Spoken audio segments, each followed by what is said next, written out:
All right, history for today. I've changed the way that I show the standings to you fine people. Um, that I've taken the division names off because let's be honest, at this point we know it's Norris, Smythe, Adams, Patrick. And that's it. And it's easier for me to organize it with two instead of three. So again, once we get up to the 30-team league, this should be easy to get onto one board. Or not. Or I'll just change the way that I do them at that point. The Detroit Red Wings win the Norris division at 41, 28, and 11. Followed by St. Louis at 34, 38, and 8. Chicago 30, 41, and 9. Toronto 21, 49, and 10. That's abysmal. And then in last place is the even more abysmal Minnesota North Stars at 19, 48, and 11. Do you notice before a team moves that they suck? It's a tradition in the NHL. In the Smythe, Calgary 48, 23, and 9. They actually win the division over Edmonton 44, 25, and 11. Winnipeg 33, 36, and 11. LA 30, 42, and 8. And Vancouver decided to go back down to 59 points at 25, 46, and 9. It's a miserable time if you're a Canuck fan. The Adams division, Montreal wins that at 45, 22, and 13, followed by Boston at 44, 30, and 6. Buffalo 37, 32, and 11. The Hartford Whalers make the playoffs at 35, 38, and 7, while the Nordiques miss at 32, 43, and 5, and the Nordiques are headed into a dark time. The New York Islanders win their division at 39, 31, and 10, followed by Washington at 38, 33, and 9. Same record as Philly. New Jersey gets 38, 36, and 6. The Rangers 36, 34, and 10, and Pittsburgh 36, 35, and 9. So what stands out? There's two teams in the Patrick division that missed the playoffs, the Rangers and Pittsburgh Penguins, who are above 500, while LA, Winnipeg, Toronto makes the playoffs. Toronto with 52 points. Yep. That's the situation the NHL's found itself in. There's no reason to change it. So when people talk about it now and it's like a 1 or a 2 point difference, or this one maybe finished 3 points ahead, I'm thinking, you guys kidding me? This team has 81 points. That team has 52, and the NHL looks and goes, not a problem. This is 1988, so this is 30 years ago. So if you expect the playoff format to suddenly work, probably in for disappointment. The Hart Trophy goes to Mario Lemieux. The Art Ross goes to Mario Lemieux. The Norris goes to Ray Bourque. The Calder goes to Joe Nieuwendyk of the Calgary Flames. That draft pick was one that they used that they acquired from Minnesota, actually. The Calder with Nieuwendyk. The Selke with Guy Carbonneau. The Vezina goes to Grant Fuhr that season. The Jennings goes to, of course, the Montreal Canadiens tandem of Patrick Roy and Brian Hayward. The Adams goes to Jacques Demers in Detroit again. So 2 years out of 3, Jacques Demers is the best coach in the league. And that's rare. That is rare. The Lady Byng goes to Mats Naslund of the Montreal Canadiens. The Masterton goes to Bob Bourne. The Lester Pearson Award goes to Mario Lemieux. The Conn Smythe goes to Wayne Gretzky. So the trophy that really matters still ends up going to Gretzky. The Patrick for growing the game in the States. Keith Allen, Fred Cusick, and Bob Johnson. The King Clancy Award is born this season for leadership on and off the ice and goes to Lanny McDonald of the Calgary Flames. The number 1 draft pick goes to Minnesota. They draft Mike Modano, who ends up playing for Dallas and Detroit, and I really wish it had just been Dallas. For his career spans 1,499 games. He gets 561 goals, 813 assists, for a total of 1,374 points. In the news that year, June 18th of 1987, the Chicago Blackhawks sign Ed Belfour. November 28th of 1987, Pittsburgh gets Paul Coffey in a trade. Craig Simpson, of course, is part of the package going back to Edmonton. March 7th, St. Louis trades for Brett Hull. So the Flames trade away Brett Hull. No matter, they're first in their division. They don't need this kid. So when you see a team trading away a prospect, whether he's a big-name prospect or not, you just never know. March 26, 1988, the Boston Bruins traded for Andy Moog, and I'm glad they got Andy Moog, and yet somehow they lost the trade. because they traded Bill Ranford and Jeff Courtnall to make it happen. Jeff Courtnall, of course, won't really make his name in the NHL for another few years, but pretty good return for Andy Moog for the Oilers. And Moog at this point was refusing to play because he felt he was a starter and Fuhr had that spot. March 30th, 1988, this is related, Grant Fuhr plays game 74, which breaks the Bernie Parent record, which had been 73 games played in a season. And really establishes that the Oilers didn't really like Moog on his way out the door. December 8th, 1987, Ron Hextall scores a goal. Now, Billy Smith had been credited with the goal, but it was an own goal by Rob Ramage back in 79. Whereas in 87, Ron Hextall scored on an empty net.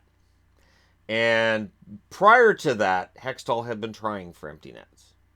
We knew it was gonna happen sooner or later because he'd been trying. Hextall was a new breed of goaltender, and that just accentuated what he brought to the game.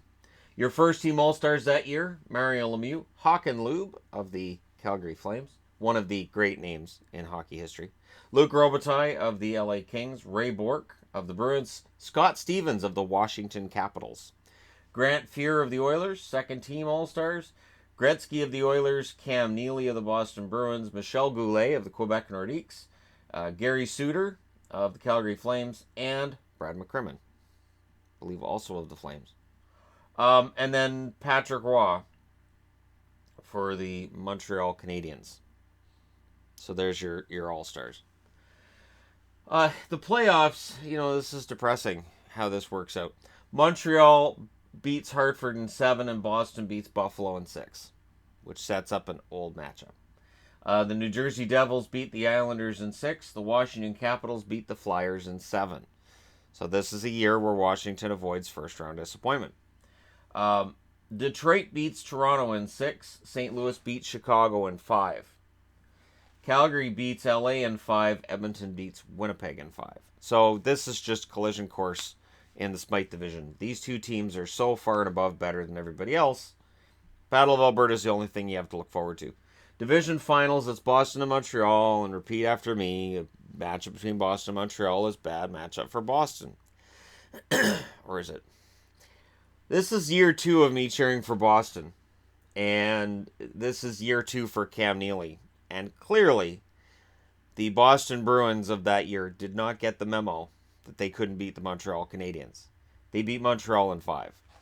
And it was an impressive little run, and it's part of the reason why I was so happy to see Andy Moog in a Boston jersey, because it gave Boston a tandem that could really hang with what Montreal was throwing out there.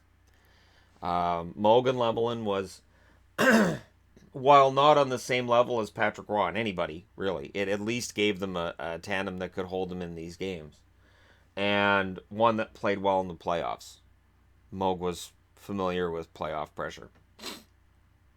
So Boston wins that series. Now in the Patrick, there's a new story taking place. The New Jersey Devils upset the Washington Capitals. It'll surprise everybody that the Washington Capitals lost a series where they had home ice advantage. And yet it happened. Sean Burke was an emerging story for the New Jersey Devils.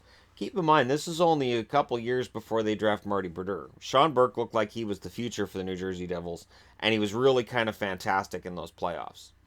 And it may have set the bar too high, too early for him, but Sean Burke was going to go on and have a very long career. Not as a New Jersey Devil, but he was going to have a long career. And they moved on to the semifinals to face Boston. Detroit beat St. Louis in 5, so the Detroit Red Wings now are established as the best team in their division. But of course, the Norris winner is kind of seen as fodder for the winner of the Smythe division. And Edmonton sweeps Calgary. So Edmonton's had enough of this crap. They've had enough, and they're done. They want to get this over with quickly. So they sweep Calgary, even though the Flames have home ice advantage in that series. In the conference finals, Boston plays a very game New Jersey Devils. And the Devils push it to 7, but Boston wins the series in 7. And it is a hard-fought series, and at the end of it, again, everybody is left saying, this Sean Burke kid is going to be awesome. Edmonton beats Detroit in 5. So again, the Detroit Red Wings, for the most part, hold themselves in every game, and they manage to win one. However, unfortunately, they're on the wrong side of the ledger most nights. And as somebody that was in both 87 and 88, kind of hoping for Detroit to come out and win this, because it was obvious that the Norris division wasn't as good as the Smythe. And it would be nice to have seen, a Norris division team put up at least more of a fight, but it wasn't going to happen. It showed just how dominant Edmonton was. Now in the Stanley Cup final, that's where things get really interesting. Edmonton wins 2-1 at home. They win 4-2 at home, and then they go to Boston. They win 6-3. Now, as a Bruins fan, I know the series is over. We all know the series is over. It's done. However, Game 4 in Boston is tied at 3, and the power goes out. And there are famous shots from that power outage of Moog sitting on his net and players waiting and hoping for the power to come back on. And what upset me that night was, and I've mentioned this in another video, it's not that I thought Boston was going to come back and win the series. I knew the series was done. I wanted to see a game finished with Boston winning it. Just one game. I was like, as long as Boston wins Game 4.